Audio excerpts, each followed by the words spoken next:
खास मेहमान मेरे साथ जुड़ गए हैं। बीजेपी से अनिला सिंह जी मेरे साथ जुड़ गई हैं, कांग्रेस से सुरेंद्र सिंह राजपूत जी जुड़ गए हैं और एक्स डीजी यूपी विभूति नारायण सर भी जुड़ गए हैं और साथ ही मेरे सहयोगी अशोक तिवारी जुड़ गए हैं। लेकिन सबसे पहले मैं अशोक तिवारी आपके पास आ रही हूं। बड़ा सवाल यही है, कितने घंटे हो गए हैं, मुख्य आरोपी अब तक पकड़ में नहीं आया है, वजह क्या है, कहां चूक हो रही है? क्या पुलिस की तरफ से कोई ढिलाई बरती जा रही है या फिर उसको कोई बचाने की कोशिश कर रहा है?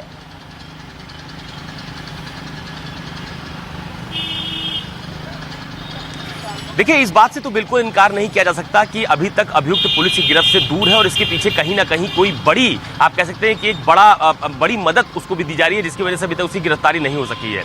दूसरी अहम बात यह भी है कि कल जो आजमगढ़ के डीआईजी हैं सुभाष चंद्र दुबे, उनसे बात हुई थी। उनका यह कहना था कि लगातार उनकी टीमें जो है वो हर एक जगह पर जहां पर उसके होने की संभावना जताई जा रही है वहां पर दबिश दी जा रही है। लेकिन कल के दिन की अगर आप बात कीजिए तो कल बहुत ज्यादा गहमा गहमी बलिया शहर में देखने को मिली, जब कचहरी के बाहर बड़ी संख्या में पुलिस फोर्स तैनात की गई। उस दौरान एक खबर यह भी आई कि हो सकता है कि मुख्य आरोपी कोर्ट में सरेंडर कर दे, तो पुलिस की तरफ से पूरी घेरेबंदी की गई जो जिला एवं सत्र न्यायालय है उसके आसपास और इसके अलावा जहां जहां पर उसके होने की संभावना है।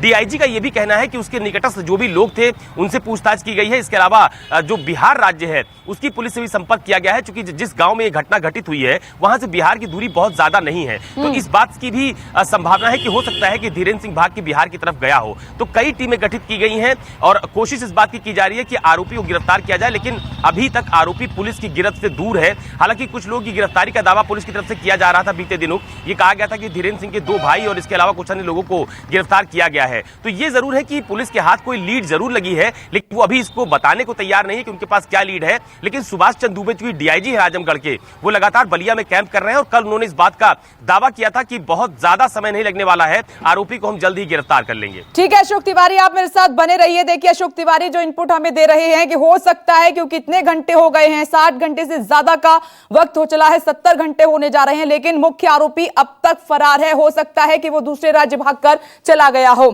आज मैं राजनीतिक चर्चा की शुरुआत करूंगी, लेकिन उससे पहले विभूति सर मैं आपके पास आ रही हूं। देखिए आपने शुरुआत से इस पर अपनी नजर बनाए रखी है। घटना वाले दिन आसानी से ये आरोपी फरार हो जाता है तमाम पुलिस अधिकारियों की मौजूदगी में और अभी तक पकड़ में नहीं आया है। सर इसकी क्या वजह हो सकती है? देखिए, उत्तर प्रदेश में दुर्भाग्य से जाति और जी सर ठीक है, सर से अभी संपर्क टूट गया है। मैं दोबारा सर आपके पास आऊंगी, लेकिन सुरेंद्र जी मैं आपके पास आ रही हूं। अनिला सिंह जी के पास में मैं बाद में जाऊंगी। क्या वजह आपको नजर आ रही है? इतने घंटे हो गए हैं, धीरेन्द्र अभी तक गिरफ्तार नहीं हुआ है और जो मेरे सहयोगी अशोक तिवारी इनपुट दे रहे हैं कि हो सकता है कि भागकर वो बिहार चला गया हो, तो इसके पीछे वजह आपको क्या लगती है? पुलिस का तंत्र कमजोर है या फिर विधायक जी लगातार उसको बचा रहे हैं? देखिए, निश्चित तौर पर पुलिस का कतई तंत्र कमजोर नहीं है विपनेश जी, क्योंकि पुलिस तो शासकीय सत्ता के संरक्षण में उसको एस्केप कराया है, आपके सामने उसको भगाया है। 6 पुलिस वालों ने पकड़ा था, वो वीडियो भी आपके पास है।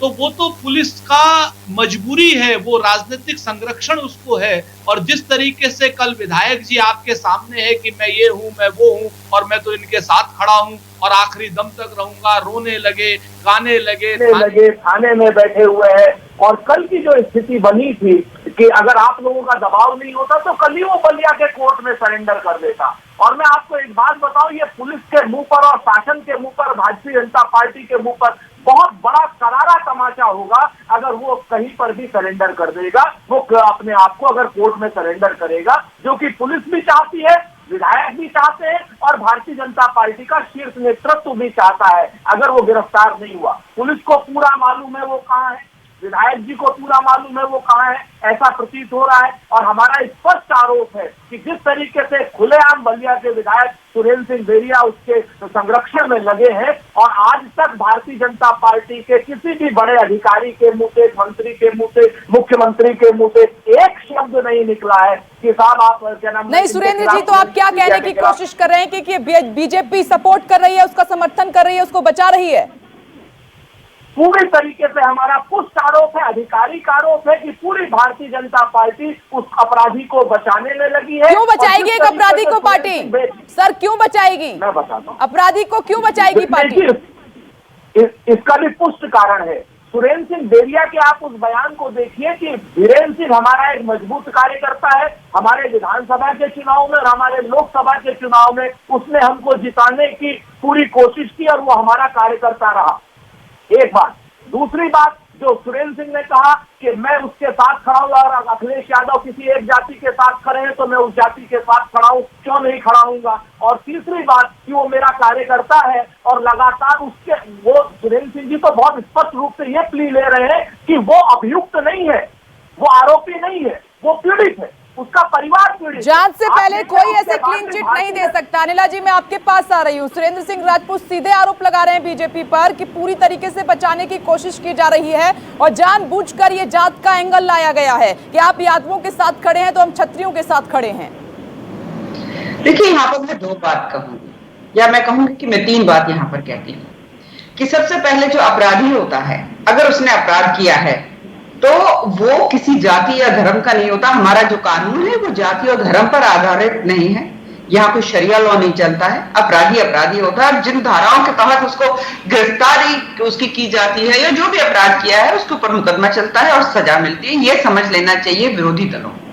आप आरोप लगाइए, आप सत्ताधारी सरकार को कटघरे में खड़ा करिए, पर उसके लिए भी बुद्धि चाहिए होती है। परंतु मैं निरंतर देख रही हूँ जितने भी विरोधी दल है, चाहे वो कांग्रेस है चाहे वो समाजवादी पार्टी है, वो ये कह रहे हैं नहीं सुरेंद्र सिंह ने अपने घर में धीरेन्द्र सिंह को रखा है, नहीं धीरेन्द्र सिंह को सुरेंद्र सिंह ने बिहार पहुंचा दिया है।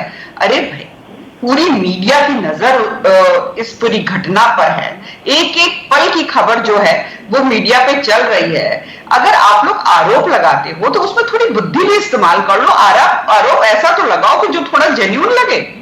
हाँ, आप सारा ट्रायल यहीं पर कर देंगे, आप एडवोकेसी भी करने लग जाएंगे। हमें मालूम है कि कांग्रेस का क्या चरित्र है, हमने हाथरस में देख लिया है किस प्रकार मन गढ़ंत कहानियां, चाहे वो गोंडा का केस हो चाहे वो हाथरस का केस हो। सुरेंद्र जी बताइए, आप म्यूट आ रहे हैं, बोलिए क्या कहना है आपका, बोलिए। जो सत्ता का जो अहंकार होता है ना जी, वो दूसरे को बुद्धिहीन और खुद को बुद्धियुक्त बनाने की हमेशा कोशिश करता है। ये क्या नाम, भारतीय जनता पार्टी के प्रवक्ताओं को कोई नया शगल नहीं है। सत्ता के अहंकार में ये लोग भूल जाते हैं कि अगर ये बुद्धि वाले हैं तो मीडिया भी और विरोधी दल भी बुद्धि रखते हैं।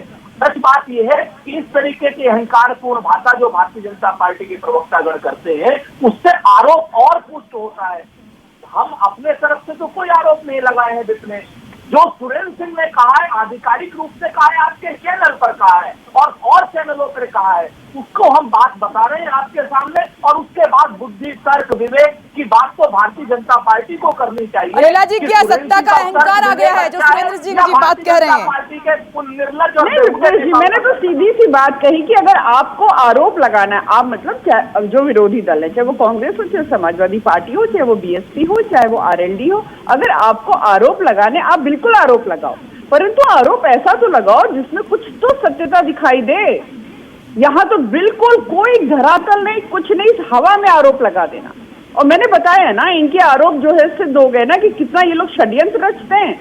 दो जगह का तो मैंने उदाहरण अभी बैठे बैठे दे दिया है। ये जो षड्यंत्र चल रहा है, एक नैरेटिव बिल्ड करने की कोशिश की जा रही है, उसका उत्तर केवल केवल इतना है कि भारतीय जनता पार्टी को एक परिवार की सुरेंद्र जी उंगली उठा रहे हैं। मैं अनिला जी आऊंगी आपके पास। नहीं करना है। योगी आदित्यनाथ जी जो है वो ना तो वो अपराधी और ना अपराध, दोनों चीज को यहाँ पर नहीं देखना। बलिया गोलीकांड में आजमगढ़ के डीआईजी सुभाष चंद्र दुबे का बड़ा बयान सामने आया है। डीआईजी ने कहा है कि उनकी पहली प्राथमिकता, जी हां, उनकी तरफ से ये कहा गया है कि पहली प्राथमिकता धीरेन्द्र सिंह की गिरफ्तारी है। साथ ही उन्होंने ये भी कहा कि अपराधी का सरेंडर नहीं होगा बल्कि उसकी गिरफ्तारी होगी। न्यूज़ 24 से खास बातचीत में उन्होंने ये भी साफ कर दिया है कि दूसरे पक्ष का केस तभी दर्ज होगा जब आरोपी की गिरफ्तारी हो जाएगी। सुनिए। इस वक्त हमारे साथ डीआईजी सुभाष चंद्र दुबे मौजूद हैं, उनसे बात करेंगे। सर, ये अभी तक मुख्य आरोपी की गिरफ्तारी नहीं हो पाई, इतने दिन हो गए, क्या प्रयास हो रहे हैं? देखिए, प्रयास लगातार जारी है। बहुत जल्द ही मुख्य आरोपी की गिरफ्तारी हो जाएगी। हमारी टीम ने बहुत तगड़ा शिकंजा कसा हुआ है, जिसका रिजल्ट है अभी तक 2 आरोपी ऑलरेडी गिरफ्तार हो चुके हैं। बहुत सारे लोग जो उनके कलीग्स थे उनको 216 आईपीसी में भी भेजा जा रहा है, जिनके शरण देने की संभावनाएं थी।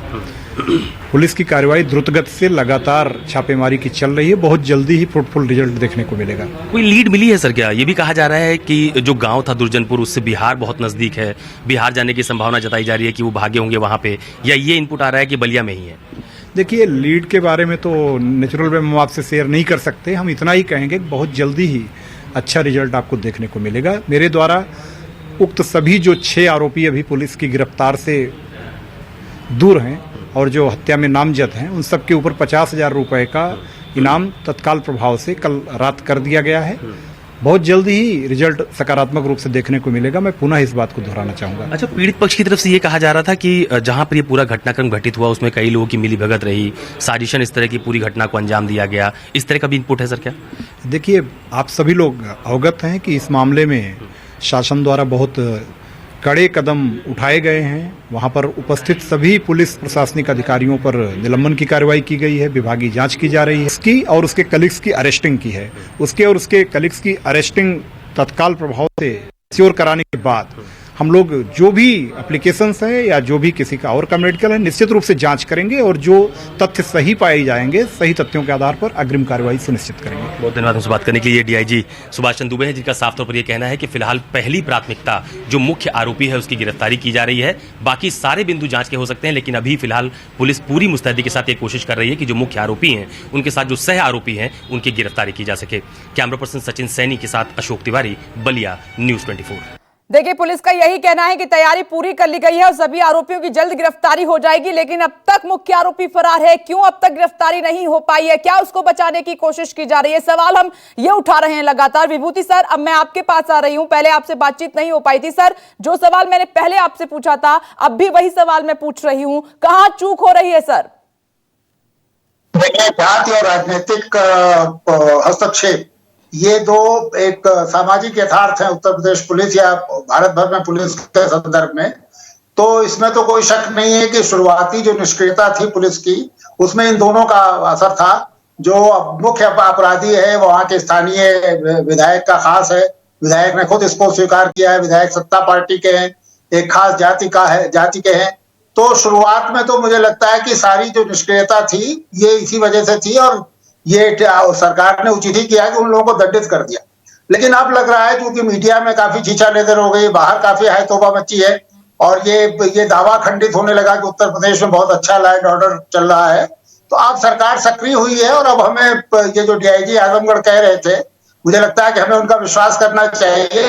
अब वो उसे गिरफ्तार करेंगे और उनके पास जरूर कोई ना कोई सूचना होगी। नहीं सर, क्योंकि आपके पास एक अच्छा खासा एक्सपीरियंस है, आपने करीब से ऐसे मामलों को देखा है। तो क्या जब इस तरीके के अपराधी होते हैं, जिस तरीके से उसका बयान आया, वीडियो रिलीज किया, कल वो सरेंडर करने वाला था, अभी तक वो मिल नहीं पाया है, मौके से आसानी से फरार हो जाता है, तो क्या उसकी मदद हो रही है लगातार?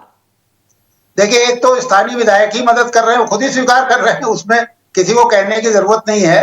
दूसरे, वहां का ये इन्फ्लुएंशियल आदमी है, वहां की इन्फ्लुएंशियल जाति से संबंधित है, तो इसको निश्चित रूप से अपने समाज में, अपनी जाति में इसको एक अच्छा समर्थन हासिल होगा, इसमें तो कोई शक नहीं है। तो लिहाजा वो बचा हुआ है अभी। ठीक है, इस पर मैं अनिला सिंह जी से जवाब जरूर लेना चाहूंगी। अनिला सिंह जी, सुरेंद्र सिंह विधायक हैं और इस तरीके के बयान देते हैं। मैडम, जनता के नुमाइंदे अगर अपराधियों की मदद करेंगे तो फिर कैसे चलेगा, कैसे यकीन होगा? नहीं, सुरेंद्र सिंह जी को देखिए, मैं पहले भी कई बार बोल चुकी हूँ कि कंट्रोवर्शियल बयानों में नहीं पढ़ना चाहिए, पर उनकी आदत है और आदत इसलिए पड़ गई है क्योंकि कोई भी घटना हो, कहीं पर भी हो, पश्चिम उत्तर प्रदेश की भी कोई घटना होगी तो मीडिया जो है तुरंत उनके पास पहुंचता है, क्योंकि उन मीडिया को पता है कि वो कंट्रोवर्शियल बातें करेंगे। मैडम, ऐसा कुछ भी नहीं है। वो दिन भर चर्चा का एक विषय हो जाता है। वजह यह है कि अभी तक उन पर कोई एक्शन नहीं हुआ है। हाथरस का जब मैं कवर कर रही थी तब भी उन्होंने बेटियों के लिए विवादित बयान दिया। अब अपराधी का लगातार बचाव कर रहे हैं। अक्सर बोलते हैं लेकिन पार्टी लाइन से हटकर बोलते हैं, लेकिन कोई एक्शन नहीं हुआ। क्यों? क्या वोट प्यारा है इसीलिए? विपनेश जी, उनके खिलाफ एक्सप्लेनेशन उनका हुआ या एक्शन हुआ या नहीं हुआ, ये भारतीय जनता पार्टी का इंटरनल मैटर है। बोलिए सुरेंद्र, जल्दी से बोलिए, हमें बताने की आवश्यकता नहीं। बोलने दीजिए ना, आप बोलने तो दे नहीं रही है। मैम, वक्त की कमी है, मुझे थोड़ा कम रिएक्शन लेना होगा, कम शब्दों में बोलिए। निदा का दोहा था ना कि रस्ते को भी दोष दे, आंखें भी कर लाल। चप्पल में जो कील है पहले उसे निकाल। भारतीय जनता पार्टी के सम्मानित प्रवक्ता आज की डेट में विरोधी दलों में साजिश देखते हैं, मीडिया में साजिश देखते हैं, कोई घटना हो जाए वो चाहते हैं कि सुरेंद्र सिंह बयान जो दे रहे हैं मीडिया वाले जाते हैं उनको बयान लेने के लिए, लेकिन वो ये चीज नहीं देखना चाहते कि सत्ता समर्थक लोग कितना साजिश रखते हैं। मीडिया में जो मुख्यमंत्री के सलाहकार हैं हाथरस की घटना को फेक कहते हैं, तब भारतीय जनता पार्टी के प्रवक्ताओं के मुंह में दही जली होती है, उसको वो कुछ नहीं कहते। सुरेंद्र सिंह विवादित बयान हाथरस में देते हैं, बलरामपुर में देते हैं, संविधान के खिलाफ देते हैं, लेकिन उनके खिलाफ कार्रवाई नहीं होती, उल्टा मीडिया के ऊपर बोझ धर दिया जाता है। ये सत्ता का जो अहंकार है, साजिशें सत्ता रच रही है। रात में बेटी के शव को जला देते हैं और ठीक है अनिला जी, जल्दी से अब अपनी बात करिए, अपनी बात रखिए मैडम जल्दी से। जी देखिए विपनेश जी, यहाँ पर झूठ फरेब और षड्यंत्र की राजनीति हाथरस में अगर किसी ने की है तो कांग्रेस पार्टी ने की है, वो सबने देख लिया है। और दूसरी बात सुरेंद्र जी, आप यहाँ पर बैठकर तय नहीं कर सकते हैं कि हाथरस केस में एग्जैक्टली क्या हुआ।